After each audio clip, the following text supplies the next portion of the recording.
자, 20장 새로운 사상이 유행하다 수업 시작해 보도록 하겠습니다. 자, 새로운 사상이 들어왔답니다. 조선에 뭐가 들어왔냐면 여기 첫 번째 나오는 서학이라는 게 처음에 바깥에서 들어왔고요. 그다음 조선 내부에서는 실학이라는 게 또 꼽히게 되고요. 그리고 이 서학에 맞서서 동학이라는 새로운 종교가 또 만들어지게 돼요. 그걸 한번 쭉 볼 겁니다. 자, 일단은 서학이라는 거 볼게요. 서학은 한자로 쓰면 요래 쓰면 되겠지요. 이렇게 여기에 배울 학자. 무슨 뜻이냐? 서쪽에서 들어온 학문이라는 뜻입니다. 서양의 학문이라는 뜻이죠. 어떻게 들어왔냐면 17세기 1600년대인데요. 이때 중국의 사신들이 갔다 와요. 명에서 청으로 바뀌는 시기였겠죠. 자, 근데 당시 중국에는 이미 서쪽에서 천주교가 들어왔습니다. 천주교는 아시죠? 성당 다니는 거? 그 지저스 크라이스트 믿는 거 있잖아요. 자, 이 천주교 서적과 또 이 그 천주교 뭐라 그래야 돼? 그러니까 이 천주교가 크리스트교잖아요. 그럼 이게 당연히 서양에서 들어왔겠죠. 근데 그냥 들어온 게 아니라 누가 갖고 들어왔겠어? 선교사들이 갖고 왔겠죠. 근데 선교사들이 그냥 천주교를 믿으라 그러면 안 믿으니까 되게 좋은 물건을 같이 갖고 와요. 그러니까 지금으로 치면 미끼 상품인 거지. 미끼 상품을 같이 갖고 온다고. 이거를 다 묶어서 서학이라 그래요. 즉 서쪽에서 들어온 학문이란 뜻인데 알고 보면은 천주교란 얘기죠. 근데 그게 처음에는 몰랐단 얘기입니다.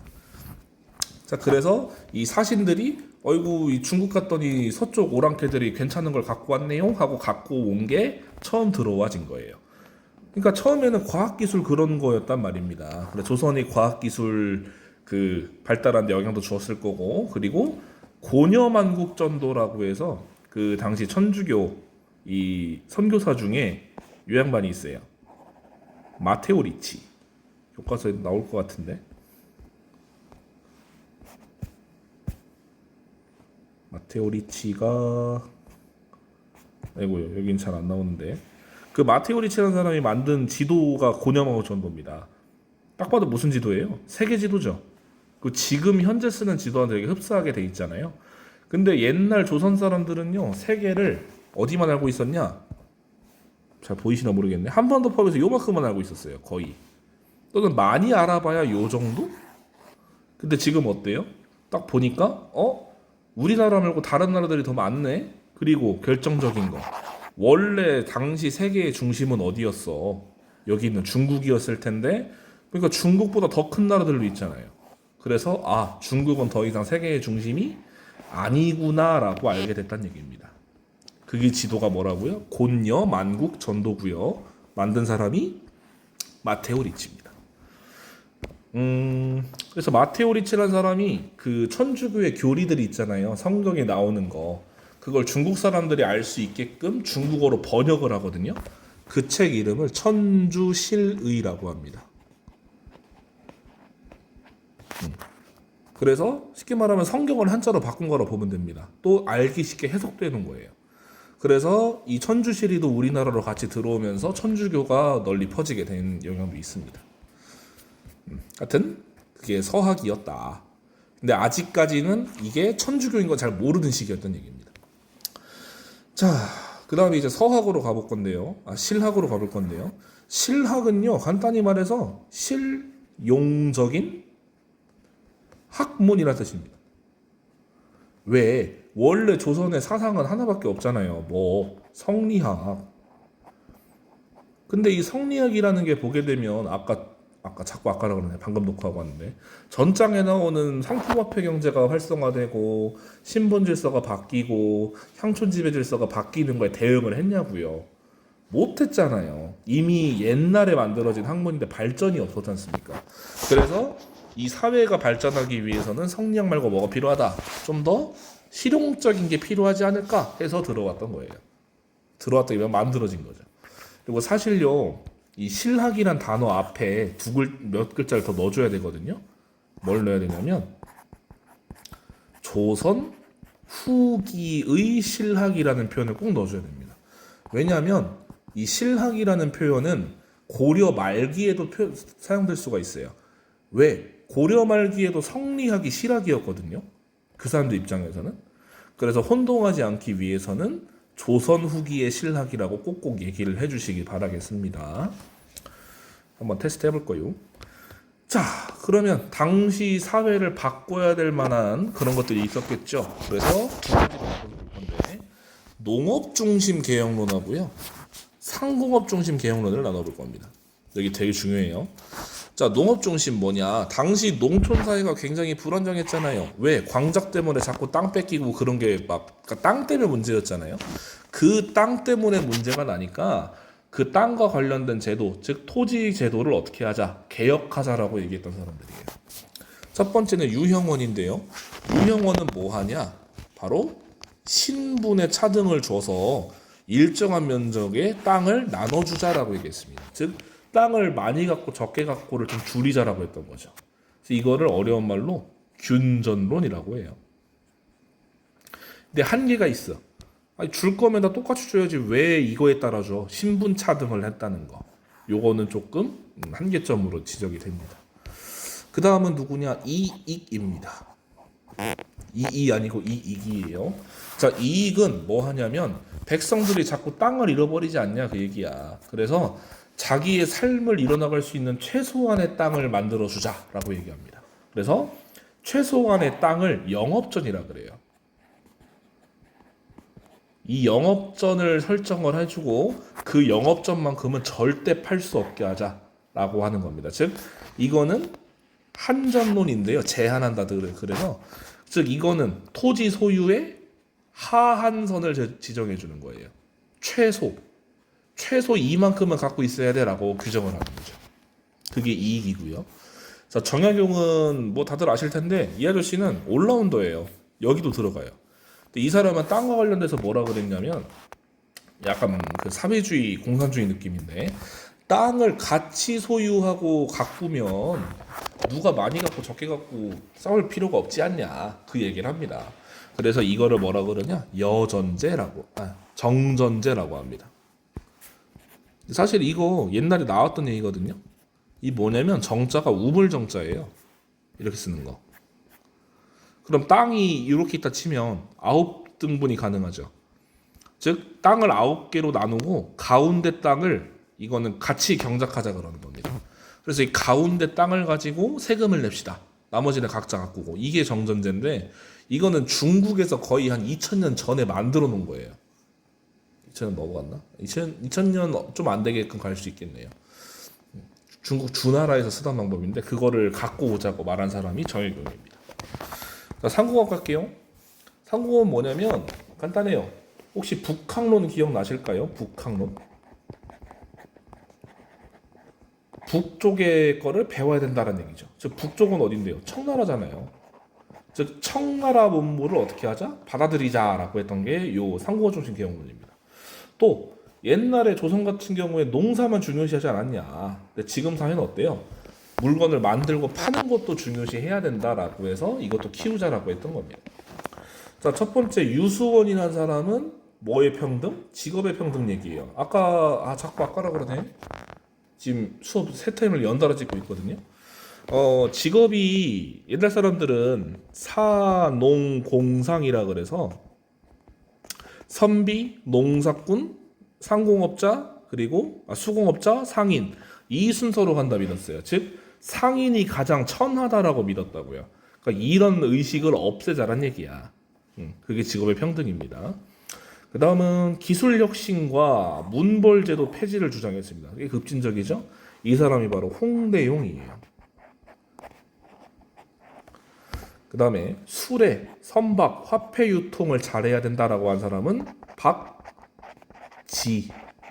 박지원이고요. 이 사람이 쓴 책이 되게 유명합니다. 열하일기. 꼭 읽어보십시오. 책에 나올라나 모르겠네요. 박제가라는 사람, 이 사람도 정조 때 인물인데요. 수레와 배를 잘 써야 되고요. 또 지금 경제랑 좀 맞는 말입니다. 소비 촉진을 해야 경제가 활성화된다는 것도 강조한 사람입니다. 근데 수레는요, 우리 땅에서 잘 쓸 수가 없습니다. 왜? 산이 많잖아요. 이 수레가 청나라에서 많이 썼던 거거든요. 근데 중국은 땅이 평평해요.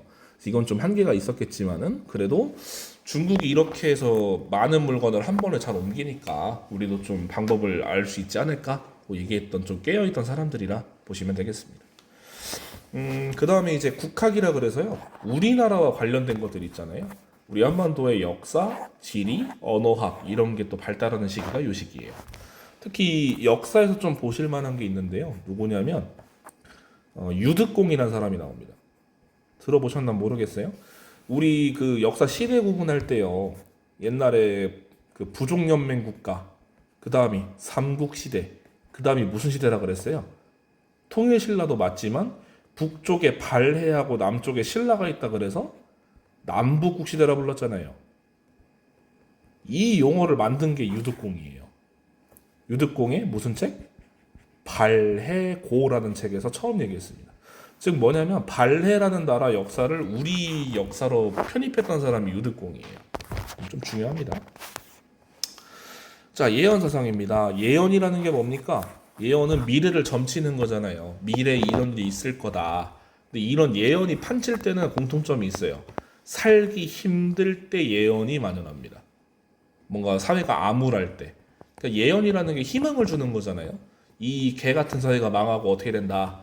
좀 괜찮은 사회가 열릴 것이다. 라고 희망을 주는 거지 않습니까?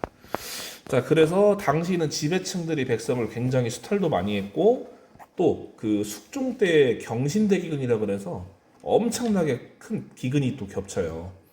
그때는 심지어 국무총리까지 굶어 죽을 정도로 되게 심했었고요. 또 그 백성들이 영양 상태가 안 좋으니까 질병도 엄청나게 많이 돌았던 시기였습니다. 자, 그래서 어떤 게 많이 유행을 하냐면 들어보실 수도 있어요. 정감록이라는 책이 유행을 합니다.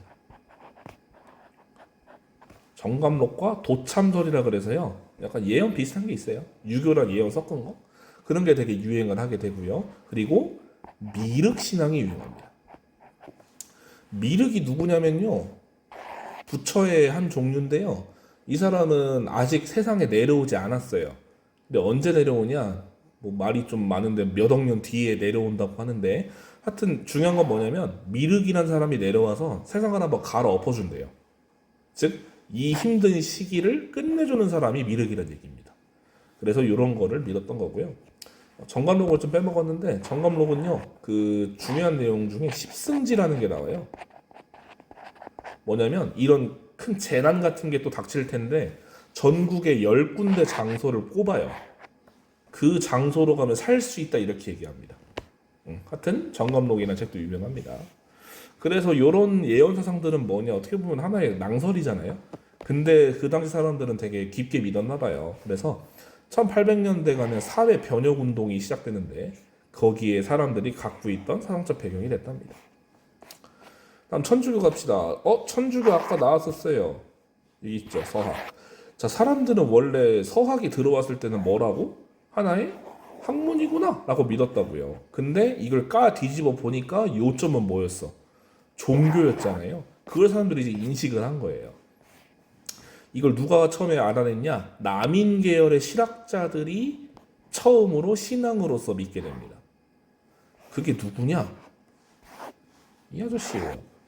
정씨 집안. 정약용의 형이나 동생들도 다 천주교 신자가 됐습니다. 자, 이 천주교는 뭐 성당 다니시는 분들이나 또는 교회 다니시는 분들은 거의 공통으로 같을 겁니다. 인간은 뭐하다 믿어요? 평등하고 그리고 사랑하고 박애 널리 이제 다 같이 위아더 월드 해라라고 하잖아요. 그래서 봐봐요. 조선은 사회적으로 신분이 있는 나라인데 그거를 지금 부정하잖아요. 그러다 보니까 당연히 밑에 있는 사람들은 환장할 수밖에 없지. 너무 좋지. 특히 살기도 힘든 시기.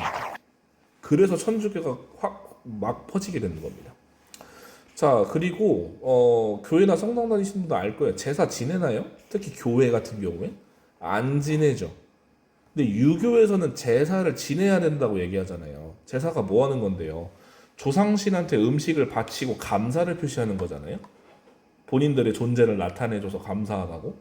근데 비하는 건 아닙니다. 개신교 입장에서 조상들은 뭐예요? 귀신이잖아요. 귀신 믿나요? 안 믿잖아요. 자, 그래서 조선 정부가 이것 때문에 경각심을 가지게 되는 거예요. 왜? 유교, 이 성리학이라는 건 조선의 근간을 이루지 않습니까? 그게 부정이 돼 버리면은 조선이 무너질 수밖에 없잖아요. 또 그게 너무 널리 퍼지고 있고. 그래서 조선 정부는 처음에 그냥 냅뒀어요. 근데 너무 퍼지게 되고 또 사건이 터지죠.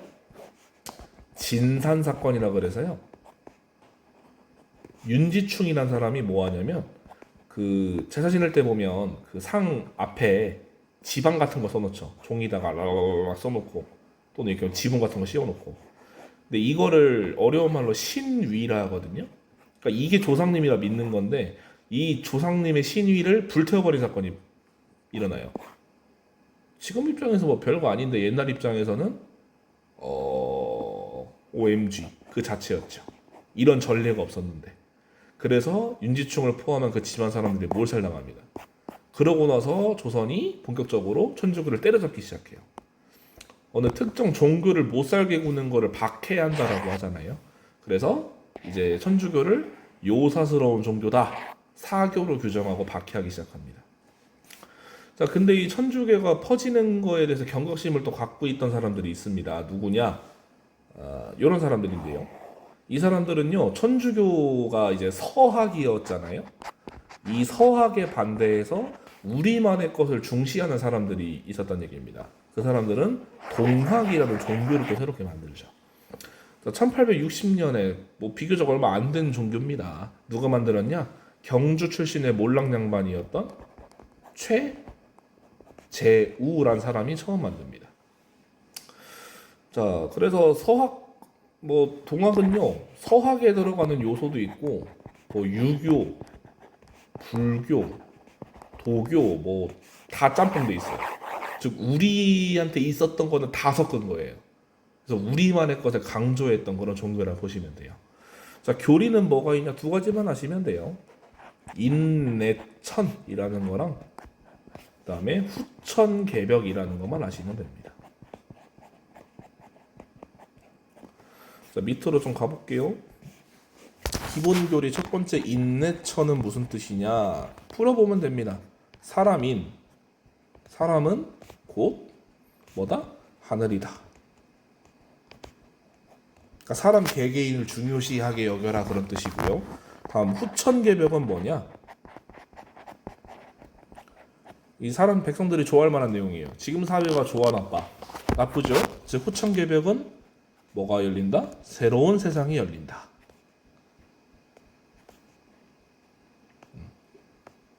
이런 뜻입니다. 요것만 적으시면 될 것 같습니다. 자, 교세가 널리 퍼진다고 하네요. 경주가 남부에 있잖아요. 거기 지방을 먼저 해서 퍼지는데 문제는 뭐냐? 동학도 서학처럼 약간 체제를 부정하는 게 들어가다 보니까 정부가 역시나 사교를 규정하고 교주 최재우를 모가지를 뚝딱 날려버립니다. 죄목이 뭐였냐면 혹세무민죄로 날려요. 혹세무민죄가 뭐냐면 세상을 혼란스럽게 하고 백성들도 이렇게 혼란스럽게 했다, 그런 죄목으로 날리는 겁니다. 뭐 그렇게 됐고요. 근데 이 교단을 다시 살린 사람이 누구냐? 이대교주가 최시형이라는 사람이거든요. 가족은 아니고 제자로 알고 있는데요. 이 최시형이 뭐 하냐면 교단을 다시 일으켜 세워요. 그 다음에 교리를 책으로 딱 정리해서 널리 퍼뜨립니다. 그 책이 여기 나오는 용담유사하고 동경대전이라는 책을 만듭니다. 대자요, 대. 자, 이건 또 뭔 책이냐? 동경대전의 특징은 뭐냐면 한문으로 되어 있습니다. 즉 한문을 읽을 수 있는 사람을 겨냥한 거겠죠. 그래서 지식인층을 겨냥해서 만든 게 동경대전입니다. 반면 용담유사는 한글 그리고 약간 가사체로 돼 있어요. 노래 가사처럼 돼 있어요. 지금 누구 겨냥한 거예요? 하층민, 뭐 부녀자 이런 사람들을 겨냥해서 쉽게 만든 책이에요. 그러니까 이거는 오리지널 성경, 이건 약간 찬송가 그런 느낌이라 보면 됩니다. 하여튼 동학은 이렇게 농촌사회에 퍼지게 된 거고요. 나머지 좀 채워보고 가자면 실학은 어떤 걸 추구하냐면 실사구시, 이걸 추구해요. 실제로 사용할 수 있는 거. 또 플러스 이용후생. 뭔 소리냐? 실제로 쓸 수 있으면서 실제 삶에 도움이 되는 것. 이런 걸 추구한 게 실학입니다. 이것만 쓰셔도 될 것 같아요. 자, 홍대용이 천안에 가보시면요, 홍대용 천문관이라고 또 있어요. 이분이 우주에 대해서도 되게 연구를 많이 한 분인데 그 당시에 실제로 자기 집에다가 천문대도 만드신 분이거든요. 우주에 대한 주장은 뭐냐? 되게 좀 급진적이야. 이거 지금으로 쳐도 되게 놀랍거든요. 뭐냐면 무한우주설. 무려 조선시대 때 멀티버스를 얘기하신 분이 이분이에요. 그리고 뭐가 있냐? 예, 외계인도 있다 그랬습니다. 되게 급진적인 그런 견해를 펼치신 분이 홍대용입니다.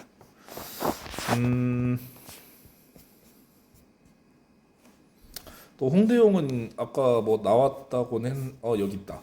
예, 혼천이라는 걸 또 자기 집에 만드셨다고 돼 있고요. 그러니까 정약용은요 여전제라 돼 있잖아요. 그죠? 근데 분배하는 거는 정전제가 맞아요. 근데 여전제는 일부러 어려서 뺐는데 여전제가 뭐냐면 그 토지를 일단 정전제로 만들어서 뿌린 다음에 그 토지 단위를 기준으로 행정구역까지 바꾸자고 얘기했던 게 여전제예요. 어렵죠? 예, 그냥 정전제만 알고 계셔도 상관없습니다. 마무리하기 전에 그 마테오 리치만 좀 더 얘기하고 가자면요. 사진이 없긴 한데 인터넷에 볼까요? 되게 대단한 양반이에요.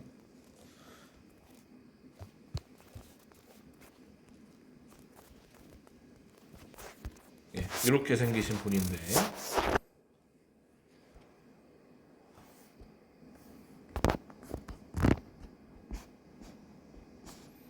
지금 보면 서양인인데도 불구하고 뭘 입고 있어요. 중국의 전통 복장을 입고 있잖아요. 이 사람은 선교를 되게 체계적으로 하신 분인데 일단 중국인들이 낯설어 한다는 걸 잘 알아요. 그래서 중국으로 들어가기 전에 먼저 한 5, 6년 정도 중국어를 익히고 들어가요. 말부터 트고 들어가요.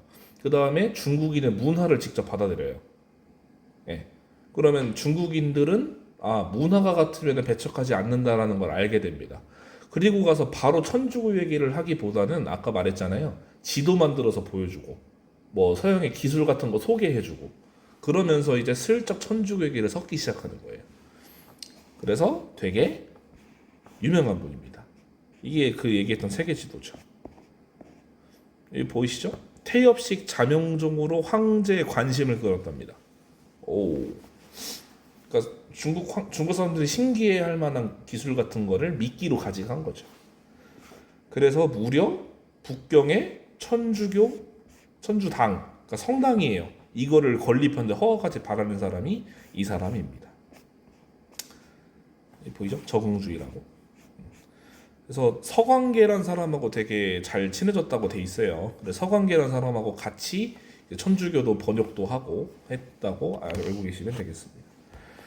자, 20장까지 수업은 여기까지고요. 수학여행 다녀와서 만나도록 합시다.